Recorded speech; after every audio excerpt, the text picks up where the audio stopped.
How do we remain hopeful?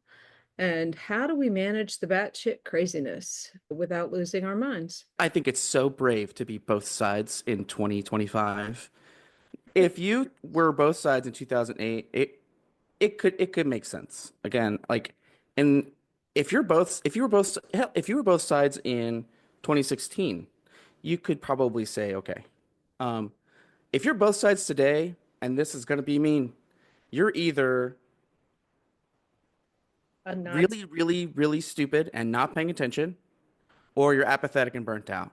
To be uninformed today is an active choice. You have to choose not, you have to choose to ignore everything that's going on around you. Now, you could be doing that because you're burnt out and apathetic, We're getting information like through a fire hose. right?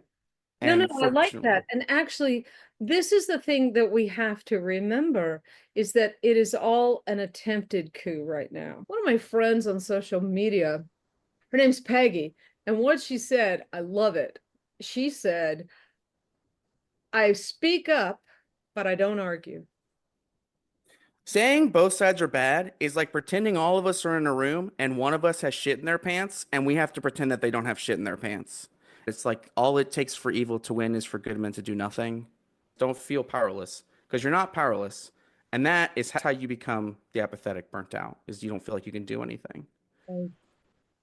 That's the craziest things that we're having protests in all 50 states every month, and you still don't hear about it in the news. Here's the thing, fear is a huge motivator. I have really been struggling with not being fearful that the administration, we need to quit saying that the Right. administration is going to be jacking with Social Security and VA Medicaid. payments. We took democracy for granted and did not expect one of our own to come in and execute a coup.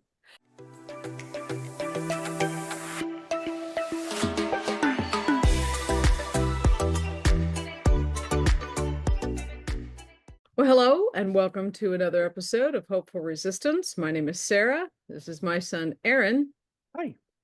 And we are here to share with you our thoughts, just random thoughts and directed thoughts and opinions about stuff This and stuff. what's going on in the US right now, as how do we resist, how do we remain hopeful, and how do we manage the batshit craziness without losing our minds. Aaron gets to pick the topic every week. So, Aaron, what are we talking about this week?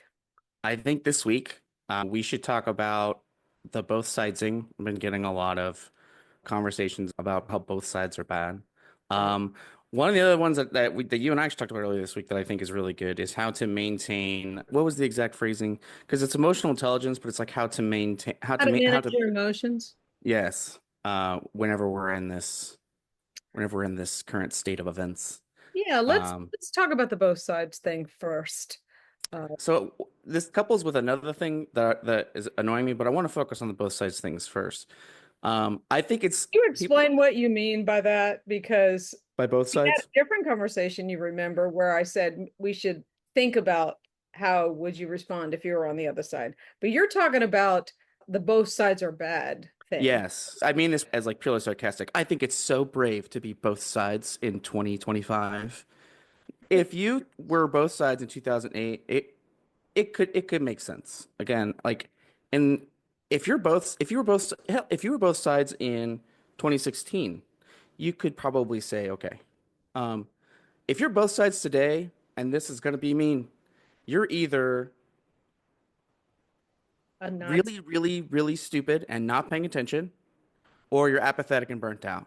Now, one of those, it's either because you're uninformed and which is it's not fair to say people are stupid. You're just uninformed and you don't know what's going on in the political sphere, or burnt out and apathetic. The reason that's why I use like really mean words like you're stupid. To be uninformed today is an active choice. You have to choose you have to choose to ignore everything that's going on around you.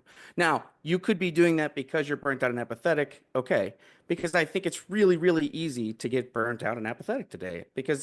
And this goes back to things that we've constantly talked about it because it's so much all at once, all the time, right? It's like it is a Yes. nonstop. And I think when we talk about managing your emotions, I put out to my social media tribe what are they doing to manage it? Turning the news off, turning social media off as a means Right. of stopping, we're getting information like through a fire hose.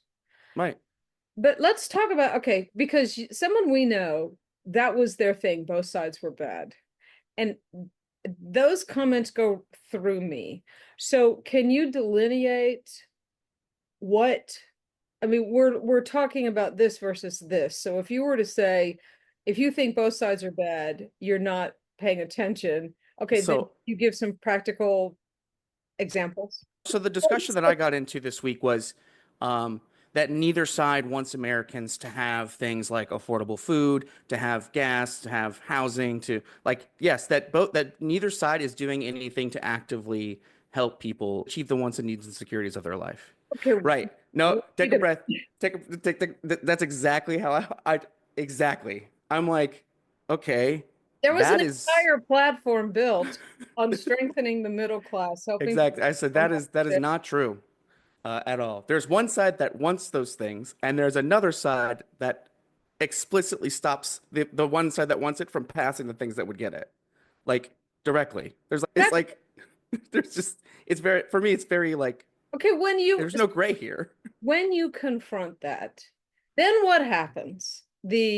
Well, I don't, that's my opinion and I don't care about Yeah, that. or the no response. I got into it's a text debate this week on one of my Discord servers where someone was saying that exactly that like neither side wants those things and that's why Trump's in power and blah blah blah. And I'm like, okay, no, like that's No, it's to me it's a right wing dog whistle to say.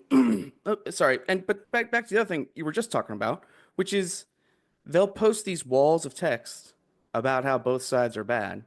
And then whenever you start to engage, I they're freaking gone. hate They're gone. that. Or they do the concern bait thing. Are you okay, buddy? Oh my, like,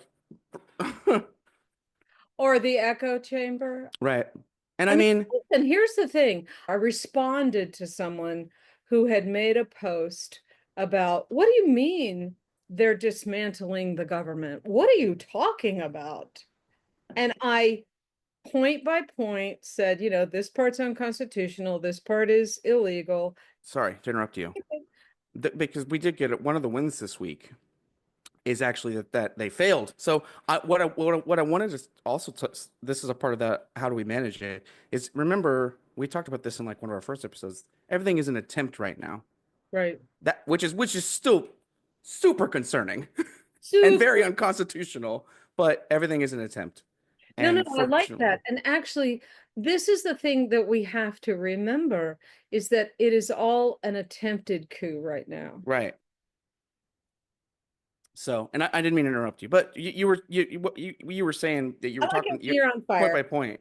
Yeah, so I respond to this guy point by point and I'm sourcing it. And I'm not going to the mainstream media sourcing. I'm trying to use a lot of the sources that we list in our show description as credible, but not necessarily mainstream, which could be construed as being Right. left or right.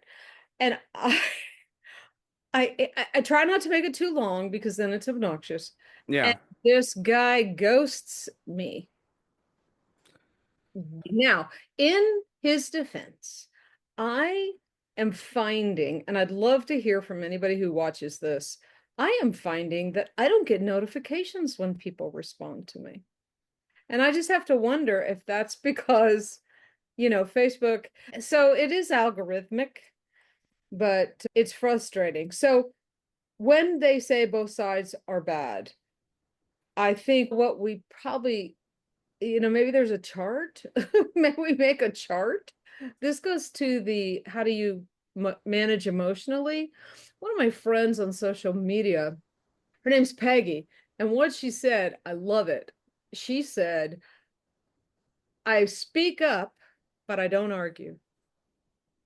I think and here's the thing. We talked about this last episode. I do not begrudge anyone who doesn't want to argue with someone else. I don't begrudge like the things that you do or things that she does. I think are just as effective because it's sending the same message of like um where someone hopefully will come along and see the things that you posted with all of your linked out sources, and it could, if they're not as, informed enough, it could get them, to At the realize like, very oh, least, there's 75 million of us who did not vote for this. right, And at the very least, it gives those people A, hope, B, information, and C, reminds them that what they might be hearing from their MAGA friends or right, MAGA family is not true. true, exactly. I have a No, couple you're good. friends who do this. They'll start to engage with me in a political conversation, and then they say, you know what? I don't want to talk about I don't politics. want to talk about. Or the thing that I get, because a lot of my discussions either happen over voice in Discord, which is what I'm actually at this point, the only way that I'm choosing to engage with people is if we're going to hop into a channel and actually talk to each other. Because what happens is they'll post this wall of text and I'll read it and I'll respond and then I'll get crickets. Or they'll get the concern baiting. So now what I tell people is I'm not going to read that thing you just posted unless you agree to hop into a channel with me and then we'll talk about it. I like that. That's a good strategy. And actually, that's probably a really good coping strategy in terms of managing your emotion because you're able to engage. I mean, I'm sure you have to control yourself when you're having this conversation to try not to lose Yeah, it. I find in person I feel like I can be more reasonable because then I don't want to get into a shouting match with someone. I also find it helps people that would feel comfortable just spewing something in a wall of text. It makes them pull back. I can guarantee the wall of text you get doesn't have sources. Oh no. And here's the thing. Sometimes, and whenever you're having these online debates, especially if it's just like in Discord or something, I'll provide sources if people ask for it. But like sometimes the conversation can be so rapid. Yes. But that's what actually happened this week with that both sidesing argument is I don't they get that. post a wall of text and then I'm just like, okay, I mean I'll respond to this if you're gonna hop in chat and talk about it. Oh well, you're not even gonna read it? I was like, I'm not going to agree to read this unless you're going to agree to respond to it. And it's a little more back and forth. And then finally, I was like, one of my other friends who's like, well, you didn't even read it. I was like, why? You're missing the point. This is And the point. and then finally, I was like, you know what? Fine, I will respond. So I go through the trouble of articulating a response, and I get nothing back other than the cathartic feeling that I won this discussion, like I won this debate. Well, see, and this is the thing I actually talked about whenever I replied to them, is saying both sides are bad is like pretending all of us are in a room and one of us has shit in their pants and we have to pretend that they don't have shit in their pants. And I get super frustrated. I'm like, that is not how this works.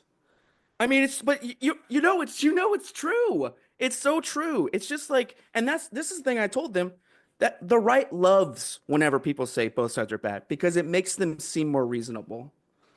Okay, I don't even think therapy is going to erase that image. Yeah, but so I try to tell people, I'm like, they love whenever you say both sides are bad. No, it's not. It's one side is very demonstratively only looking out for the richest of our society, only looking out for white Well, people, and I only would, looking out for Christians. well, don't get me started on that. I'm just, That's it's all the right. thing.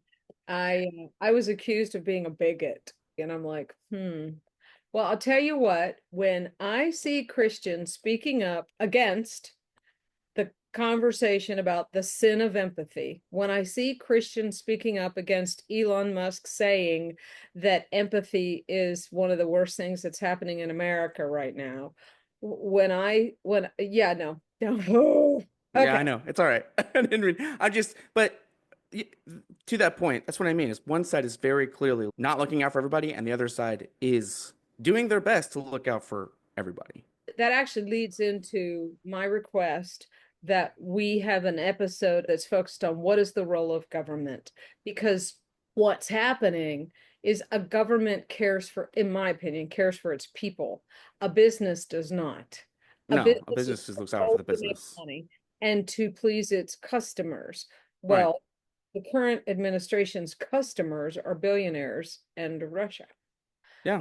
So I think that would be a good conversation. All right, so Yeah. we addressed the both sides argument. Yes. I got a heater on over here, and you've got like fans Uh, running to cool you down. so the both sides argument is not something that I run into a lot, but I'm sure people do.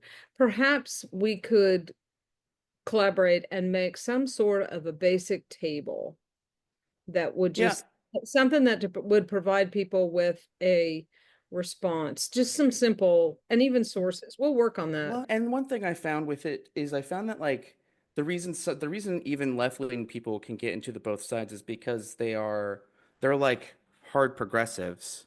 And so they don't feel like the Democrats. This is that all or nothing thing we talked about. And the other one that I started seeing a lot that I've seen other people call the lay down and die people. Their argument is basically just like, well, we can't change anything, so why bother? Like nothing's ever going to change because, both sides are bad, so what's the point? So this whole both sides argument, we're going to, that does come up, but both sides are bad, but we can say demonstrably that they are not. And certainly this first 100 days of the administration has demonstrated the care and concern for the American people is non-existent in the current administration. Right. And beyond that, that cannibalization thing, let's expand on that. If you were to describe that, what would you say that is? Yes. Well, and it's because of the thing, and admittedly, I can sometimes fall into this pit where I feel like, for example, the State of the Union, they're holding up signs In pink jackets. Don't forget the big like signs in pink jackets. Oh, like eh, and we to get somebody kicked out for lack of decorum. Did anybody watch the State of the Unions whenever Biden was president? I didn't watch all of them, but I watched a few. I don't know that I can articulate my argument about this. But it's a perfect example, and I'm going to repeat what I think we're saying here. Representative Al Green spoke up, and he was ejected from the State of the Union.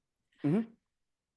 And the Republicans voted to censure him. So did some Democrats. 10 Oh, Democrats sorry. voted with the Republicans to do that. And their argument was that he failed to follow decorum.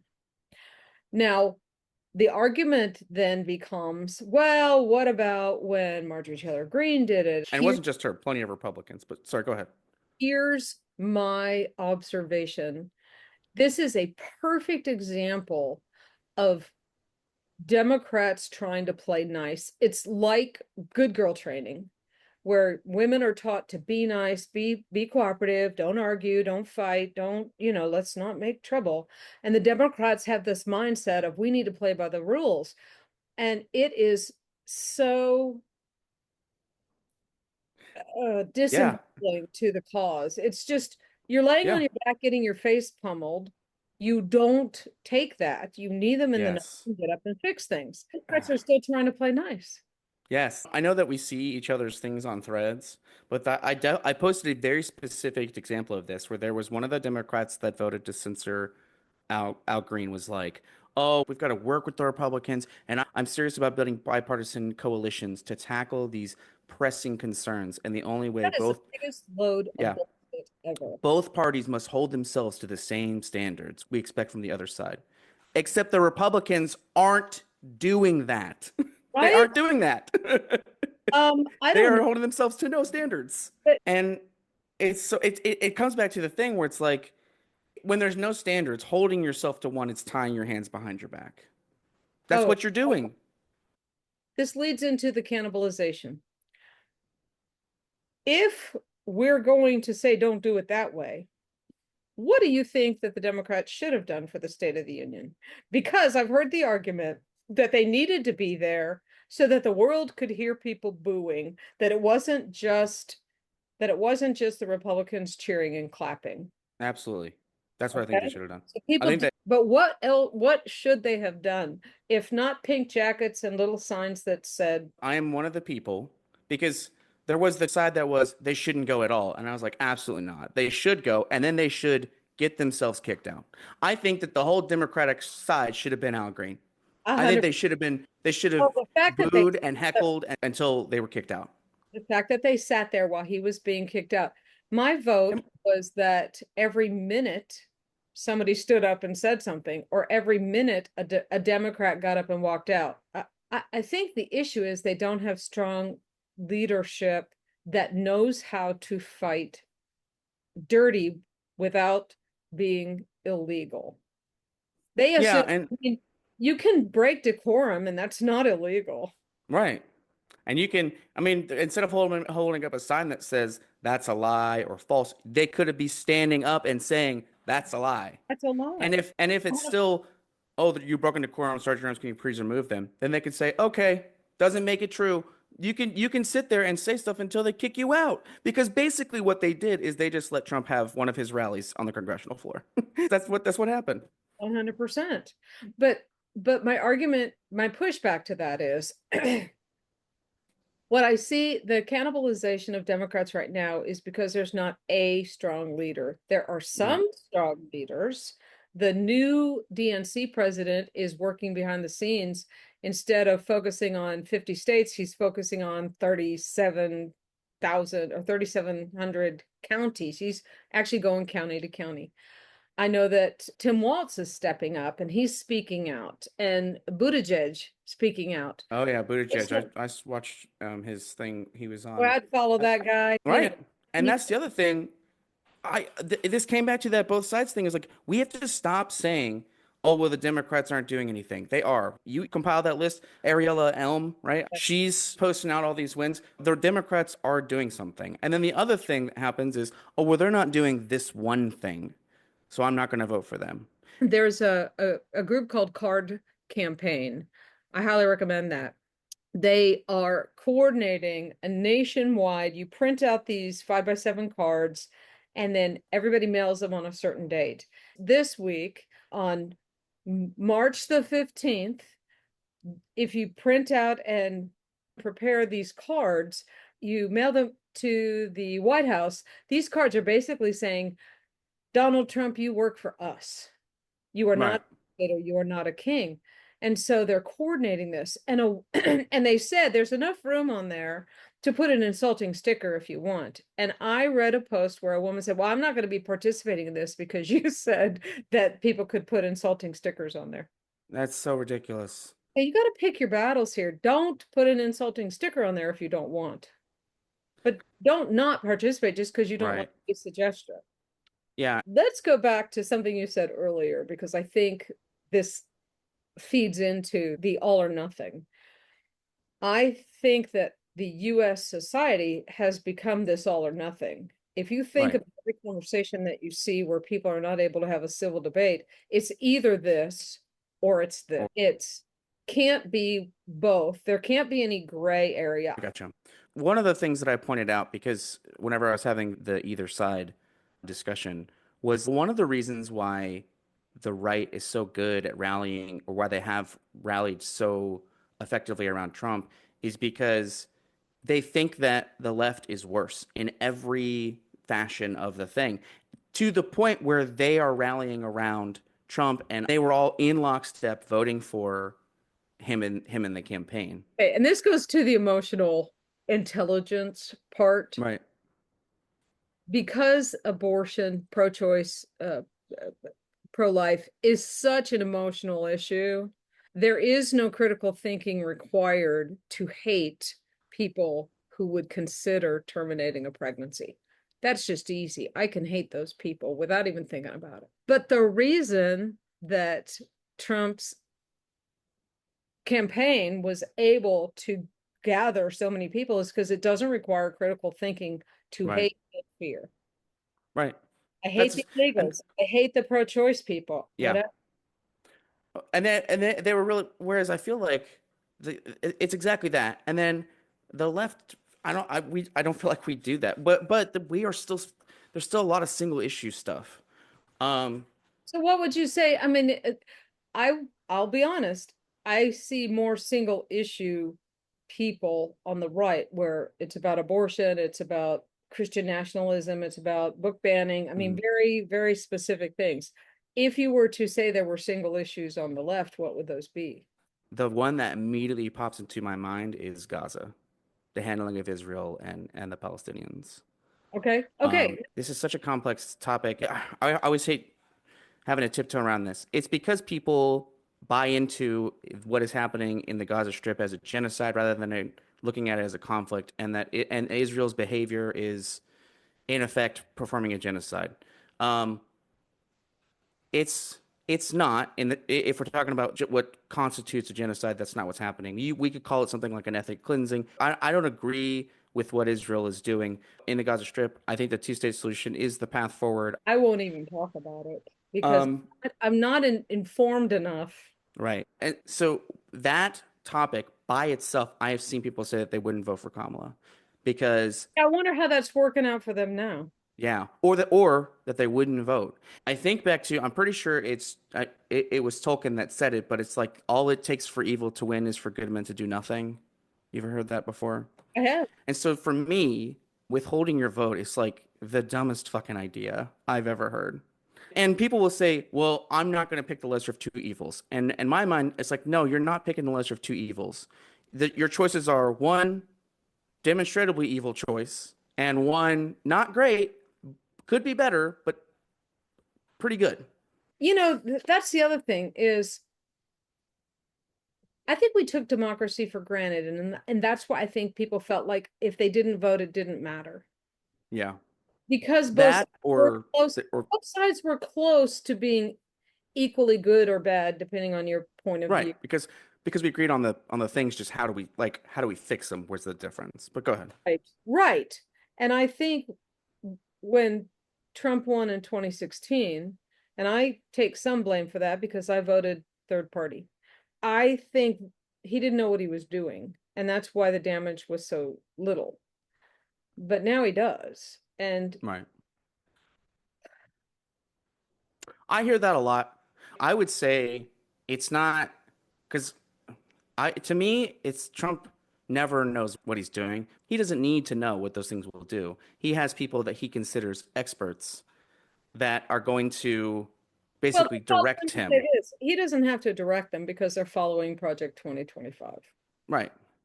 And I guess that's the thing is like, in the beginning I was like, oh, of course he's surrounding himself with sycophantic yes men. I think it's that Trump is so easy to manipulate that basically what it is, he is surrounding himself with people that worship and praise him, and then those people are enacting the things from Project 2025.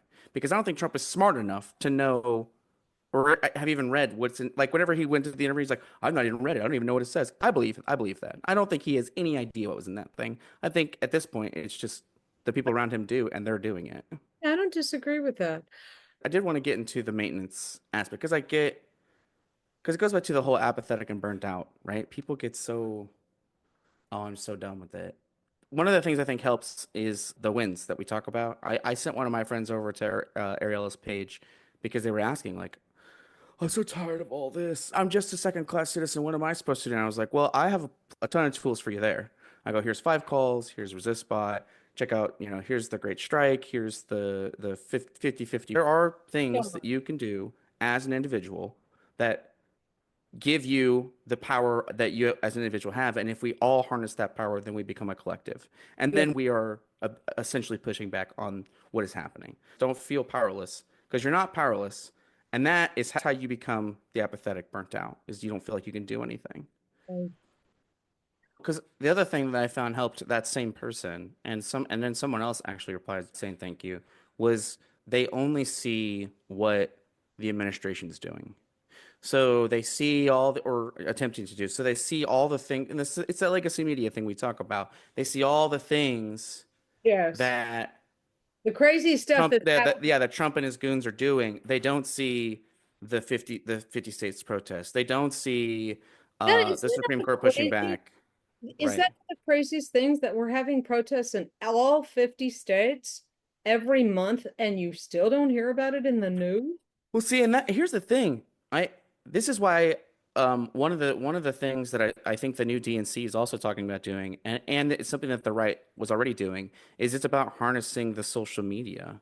Is like the legacy media. I mean, They're dead. They're gone. yeah, yeah. It's the 24-hour news cycle has killed them. They are unable. I don't want to say that they're unable to keep up, but they're so desperate to always have something going, some story going, that Their they're only gonna credibility. I mean, let's be honest, their credibility shot. Right. And it goes back and it goes to the thing too where I said this probably on like our first or second episode, like the legacy media probably fucking loves Trump because he gets them rating. That's what he does. He does enough shit that they can constantly report on something. But before we run out of time, I want to Right. talk So how do you manage your emotions. yeah. And I want to be very, very specific about this. One of the things that I think we don't talk enough about is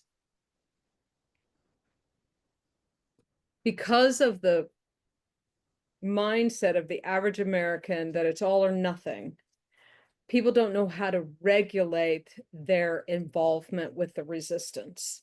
They think that they're going to be resisting all day, every day, all the time. I have to always be, all go, no slow. Right.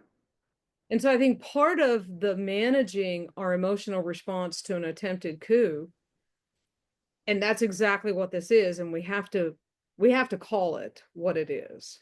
Right.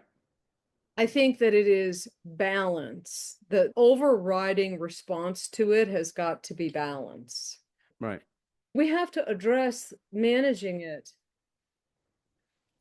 So when I'm feeling apathetic, that is a result of feeling helpless, that's when we have to tell them, okay, 5 calls, resist bot, 5051, the card campaign, the great strike. We need to talk about that probably in another show because not everybody can do. When you're overwhelmed, well, but here's the thing, fear is a huge motivator. I have really been struggling with not being fearful that the administration, we need to quit saying that the Right. administration is going to be jacking with Social Security and VA Medicaid payments. and Medicare. Yeah, VA Because, benefits. well, and how do I deal with that? Honestly, I can't do anything about it. And I have to remind myself of that and prepare as I'm able. Some people Yeah. can prepare different ways, but when someone's living month to month, how do you save money? It just goes to show how out of touch the government is, where the head of the Social Security Department says, yeah, they're going to probably affect your payments in 30 to 90 days. And so you Right. better start saving. Yeah, I think that's the whole I mean, that is whenever a billionaire says the egg prices aren't a big deal, it just shows the complete disconnect from reality. complete disconnect. So I think the best response to our fear, anger, helplessness, and overwhelmed is action and rest. Yeah. And I would include being informed, but that's probably a part of it as part of the action. I think we talked about that, like the ways that I tend to ward off the fear aspect, because is by recognizing that there is an active resistance, both within the government and outside the government. That there are people. I sent some people over to Threads, and I swear to you, the response I got, actually, I want to read one. This woman had not been on Threads. Let me see if I can find her. Yeah, Her first name's Lisa. And she says, oh my gosh, I've been here on Threads looking at all the protests. It is so awesome. Resistance, and a big yeah, thumb. And I said, Threads has given me hope that we might be able to save this democracy. And she goes, exactly, 100%. I feel like I can breathe a little easier. So yes, if you're on social media and you're doom scrolling, you're in the wrong place. yeah. You know, find, curate your feed. I don't think Facebook is the place to go to get good No, brain food. I set up that Facebook page for my online persona, and all of it. This is so wild to me. All it recommends to me now is right wing 100%. conspiracy pages. I'm like, When I oh my set up gosh, when I set up, this is ironic. When I set up our Hopeful Resistance YouTube page, that's all I was suggested was right? all the Insane. far right, Trump is great, the liberals are insane. That's all that was recommended to me. Yeah. And if you don't curate your feed, so part of managing your emotions is balance, the things that are Go play a video game, go for a hike, whatever hobby helps you disconnect. But it's also about being informed. It is easy. It was easy, easy, easy for me to freak out about the VA benefits and Social Security. But as I got to reading about it, here's what I found out. And if you're scared about them actually cutting your Social Security, here's what I believe. They're not going to cut your Social Security or your VA benefits. Those are not going to be changed. They're going to eliminate positions that if you have a problem with your Social Security, you're not going to have easy access to fix it. But Right. also, if you're going to apply to Social Security, you're going to have a hell of a time doing it. By way of example, in Florida, when the pandemic came and you could extend your unemployment benefits, Florida uh, got rid of a ton of employees, so you couldn't even apply. It was almost impossible to apply for unemployment extension Right. and didn't have to pay it because nobody could get it. But Yeah. knowledge, finding that Sure. out helped me not to freak out about, oh, they're going to cut my income, right? And Yeah. so you have to have knowledge that will help. So make sure you're getting the right information, is I think, Yes.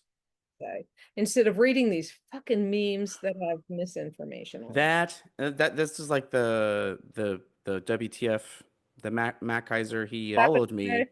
Yeah, he actually Oh, followed me on Blue Sky. Yeah. Yeah. I I was like, am oh, so okay, cool. I impressed. know. I feel so Yeah. cool.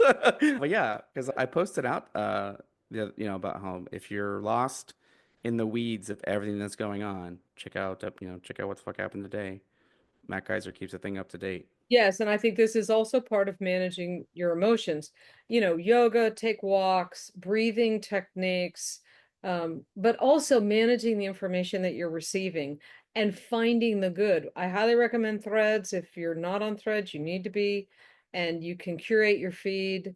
We can talk about that some other time. And speaking of wins, did you have any, or do you want me to just Yeah, you can go ahead. The biggest one this week that I shared everywhere because that's been such a thing for a lot of people was the executive doesn't control the budgets or doesn't control the purse, blah blah blah, blah. And so for the Supreme Court to and nobody really believed that the courts were going to stop it.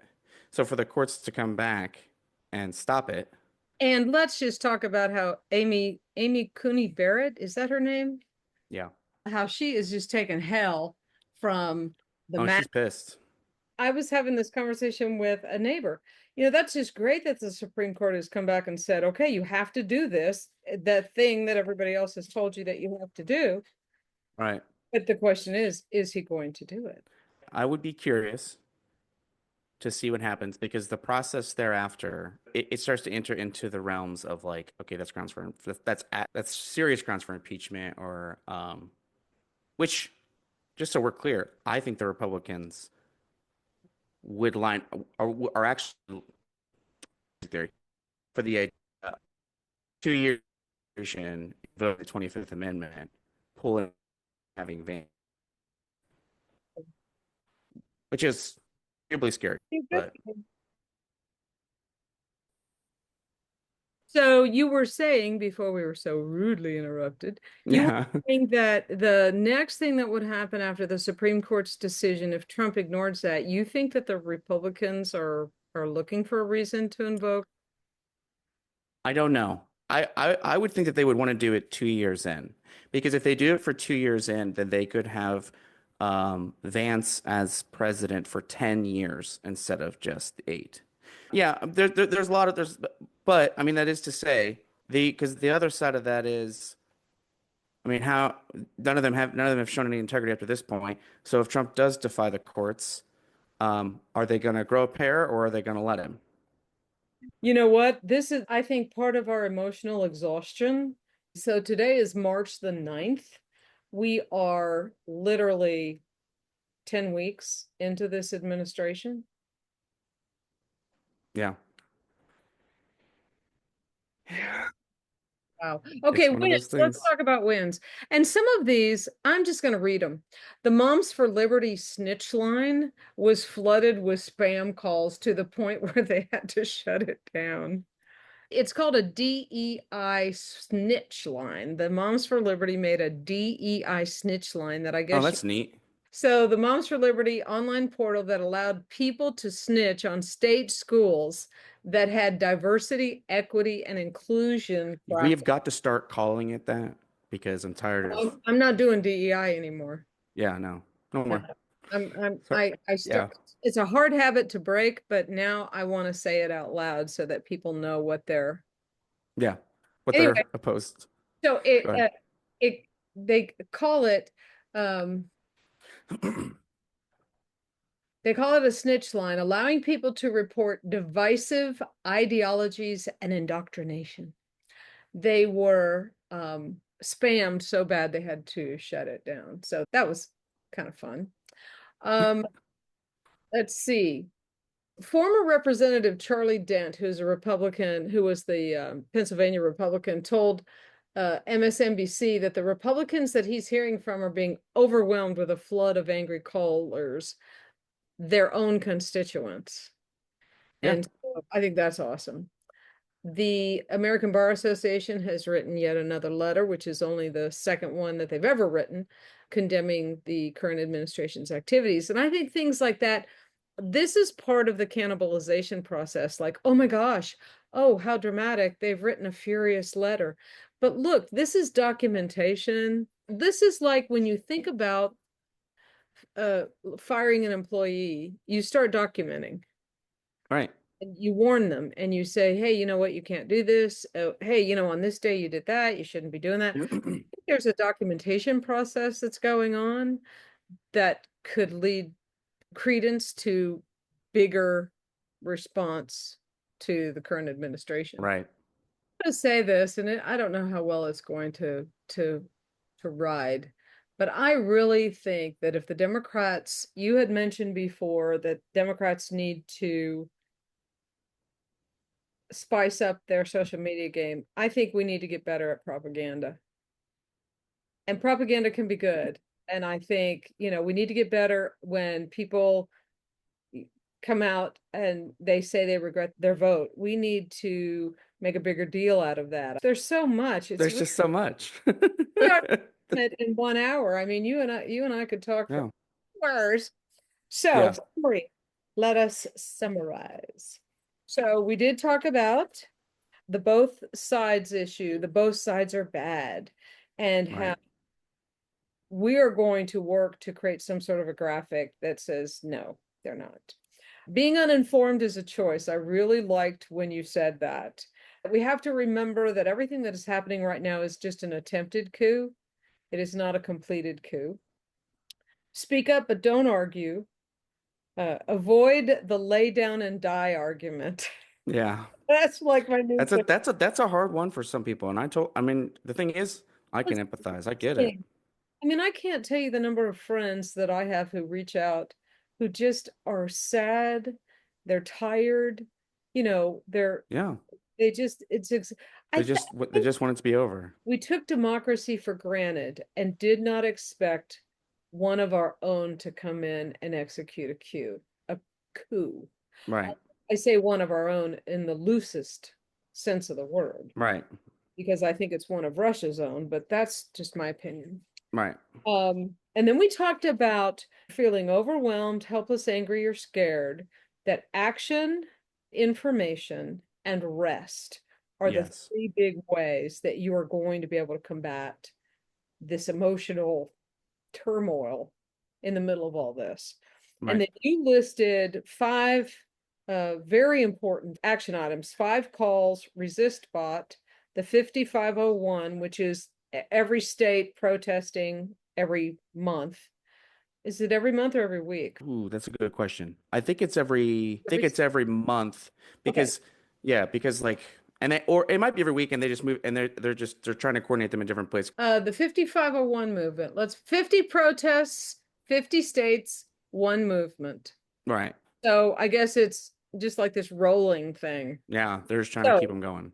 5 calls, resist bot, 5051, the card campaign, and the great strike. And we're going to have links to all of these action items that you can take. I also have a link every week to the emotional intelligence feeling wheel so that you can better identify what you're feeling so that you are better able to respond to that. Aaron, there's just so There's much. just so much. Yeah, I know. No, and it's true. And that's as we talked about, that's the point. That's the point. Well, and that's the plan. The plan was just to overwhelm, and I think our we are not going to be able to manage our response if we don't balance it and recognize this is a marathon, not a sprint. We cannot react to every little thing. And information is the only thing that can keep us from doing that. Right. So, Information and finding out how you can the five links, yeah, five calls and resist spot. I mean, being able to do something that's actionable. It helps you feel. I wouldn't want to say it helps you feel empowered. It's literally taking the power that you have and utilizing it. 100%. I like that. Yeah, it isn't about feeling empowered, it's about being empowered. Right. Okay. Well, anything else? No. Anything else for today? No, no. I think we're good. All right. Um, Well, folks, until we get together again, bye for now.